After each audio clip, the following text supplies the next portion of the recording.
This is not pronunciation challenge, এটা হচ্ছে spelling challenge. Spelling challenge মানে আমরা যদি কোনো ওয়ার্ডের সাথে কিছু সাফিক্স যোগ করি, ওই বেস ওয়ার্ডের কিছু পরিবর্তন হয়। যেমন এখানে একটা ওয়ার্ড আমি যদি লিখি RUN, রান, এর সাথে যদি আমি ING যোগ করি অথবা ER যোগ করি, এই বেস ফর্মটার একটু চেঞ্জ আসবে, মডিফিকেশন হবে। যেমন আমি যদি রানার লিখি, RUNER, রানার হয়েছে? হয়নি। তো এই যে ওয়ার্ডটার কেন চেঞ্জ হচ্ছে, বেস ওয়ার্ডটা, এটা হচ্ছে আজকের বিষয়। সো এইটার জন্য আমরা যে ফর্মুলা ফলো করব 1:1:1, 1:1:1 মানে এর প্রথম ওয়ান আমরা ধরবো সিলেবল, সেকেন্ড ওয়ানে যাবে ভাওয়েল, থার্ড ওয়ানে কনসোনেন্ট। মানে খুবই সিম্পল, যদি কোনো সিলেবলে একটা ভাওয়েল থাকবে, তারপর একটা কনসোনেন্ট থাকবে, একটা সিলেবল, একটা ভাওয়েল, একটা কনসোনেন্ট। ক্লিয়ার? সো যদি কোনো ওয়ার্ডের অথবা কোনো সিলেবলে একটা সিলেবল থাকে, সেই সিলেবলে একটা ভাওয়েলের পরে কনসোনেন্ট দিয়ে শেষ হয়। সো এটা হইতে পারে একটা সিলেবলে অথবা একাধিক সিলেবল বিশিষ্ট ওয়ার্ডের লাস্ট সিলেবলে। ক্লিয়ার? সো লাস্ট সিলেবল, আমি যদি এখানে একটা উদাহরণ লিখি, দেখো এটা কয়টা সিলেবল? দুইটা। সো আমরা দেখব কোন ওয়ার্ডে একটা সিলেবল বিশিষ্ট ওয়ার্ড হবে অথবা একাধিক সিলেবল বিশিষ্ট ওয়ার্ডের শেষ অংশটা যদি 1:1:1 মানে হচ্ছে একটা সিলেবল, একটা ভাওয়েল, একটা কনসোনেন্ট দিয়ে শেষ হয়, এবং এর সাথে যদি ভাওয়েল সাফিক্স যুক্ত হয়।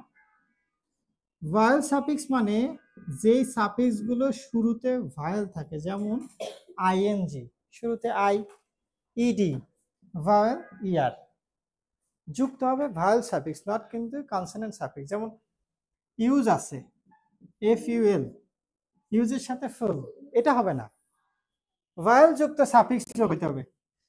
যদি ওয়ান সিলেবল বিশিষ্ট ওয়ার্ডে ভাওয়েলের পরে একটা কনসোনেন্ট থাকে, তার সাথে যদি ভাওয়েল সাফিক্স যুক্ত হয়, তাহলে ওই যে সিলেবলের লাস্ট যে কনসোনেন্টটা ছিল, এই কনসোনেন্টটা ডাবল হবে।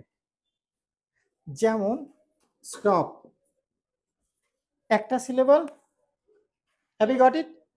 একটা সিলেবল, এখানে দেখো এরপরে ও আর পি আছে, তার মানে ওয়ান সিলেবল, একটা ভাওয়েল, একটা কনসোনেন্ট।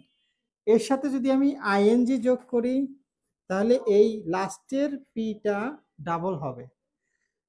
যদি আমি ED যোগ করি, তাও এটা ডাবল হবে। হ্যাভ ইউ গট ইট?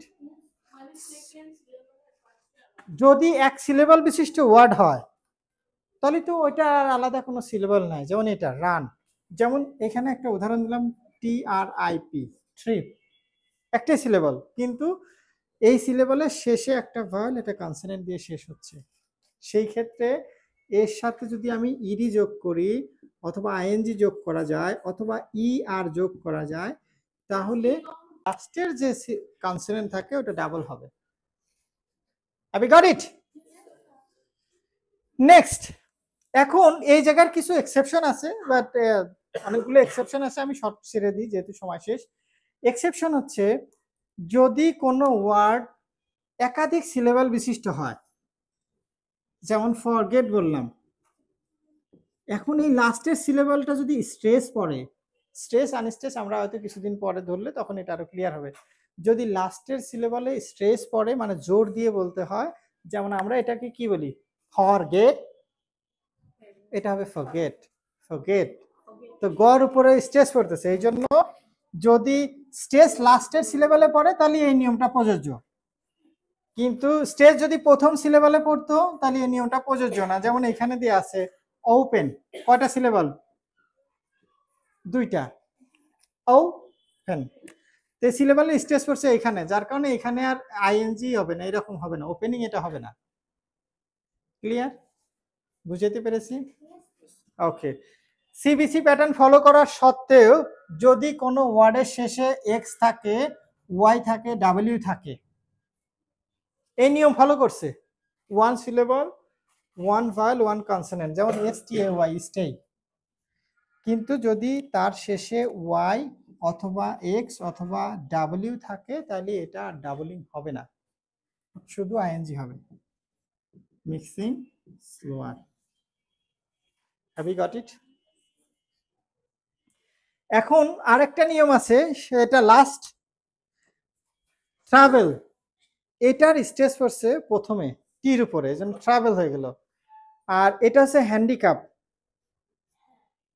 এই দুইটারই স্ট্রেস পড়ছে প্রথম সিলেবলে, কিন্তু আনফরচুনেটলি যদি আনস্ট্রেস সিলেবলও হয়, সেটার শেষে যদি এল থাকে অথবা পি থাকে, তার সাথে যদি আমরা আইএনজি অথবা ইডি অথবা ইয়ার যোগ করি, তাহলে এটা ডাবল হবে। যেমন travelled, handicapped. Have you got it? Bilingual Learning Center, BLC, Bogura.